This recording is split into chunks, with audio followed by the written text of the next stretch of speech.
Barishal two Patuakhali main মহাসড়ক এর মাঝে জায়গা আছে 30 থেকে 35 কিলোমিটার। এই 30 থেকে 35 কিলোমিটার জায়গার ভিতরে এমন কোনো দিন নাই যে 2-3 জন মারা না যায়, শুধু রোড অ্যাক্সিডেন্ট, গাড়ি অ্যাক্সিডেন্ট এছাড়া কোনো কথা নেই। বরিশাল টু পটুয়াখালী এর মাঝে 30 থেকে 35 কিলোমিটার জায়গা, এর ভিতরে প্রতিদিন 2 জন 3 জন 4 জন 5 জন মৃত্যুবরণ করে শুধু রোড অ্যাক্সিডেন্টে।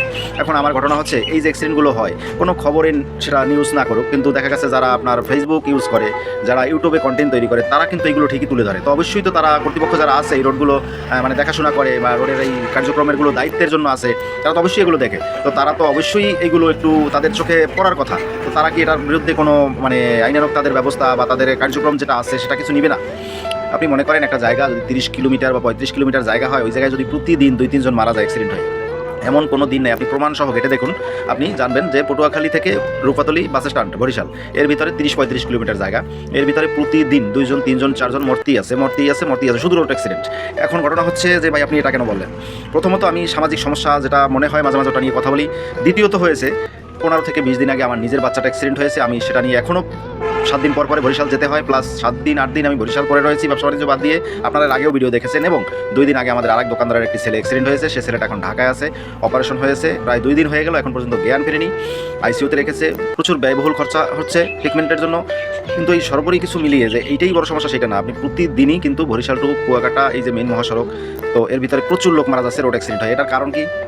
কারণ হচ্ছে যেই যানবাহন চলাচলের লাইসেন্স তারা দিয়েছে, অনুমতি দিয়েছে, সেই অনুযায়ী তাদের রোড নেই, মানে রোডের থেকে গাড়ি বেশি। এবং আপনি মনে করেন একদিক যদি এখানে মাঝখানে একটা আইল্যান্ড থাকতো, একদিক থেকে যেত একদিক থেকে আসতো, তাহলে অনেক কম হতো অ্যাক্সিডেন্টগুলো।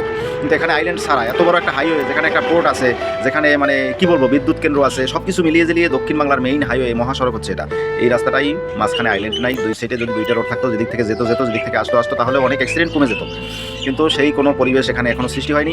বহুত লোক বহুত ভিডিও তৈরি করেছে। তো প্লিজ যারা আমার কথাগুলো শুনেছেন এবং ভালো লেগেছে, মনে করেন যে হ্যাঁ অবশ্যই এটা দরকার, এগুলো একটা সমস্যা বা আপনাদের বরিশালবাসীর জন্য সমস্যা, অবশ্যই বরিশালবাসী ভিডিওটি প্রচুর আকারে ঝড়ের গতিতে শেয়ার করুন, যাতে এই ভিডিওটা ভাইরালের মতো হয় এবং সবার চোখে যায় এবং কানে যায়, এবং এটার জন্য কিছু একটা আমাদের সমাধান হয়। কারণ আমি, আপনি, কালকে পরশু আরেকদিন এইভাবে আস্তে আস্তে সবাই কিন্তু আমার মতো ভুক্তভোগী হবেন, আমার ভাইয়ের মতো ভুক্তভোগী হবেন, সবার মতো ভুক্তভোগী হবেন।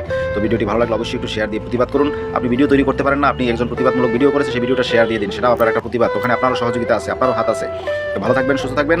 এবং যারা ঊর্ধ্বতন কর্মকর্তা আছেন, তারা যদি আমার ভিডিওটি কেউ দেখেন, অবশ্যই আপনি শেয়ার দিয়ে আপনার ঊর্ধ্বতন কর্মকর্তাদের দেখানোর ব্যবস্থা করে দিন, যাতে এই সমস্যাটার সমাধান হয়। তার জন্য আপনারও কিছুটা উপকার হবে। ধন্যবাদ, সবাই ভালো থাকবেন। আসসালামু আলাইকুম, আল্লাহ হাফেজ।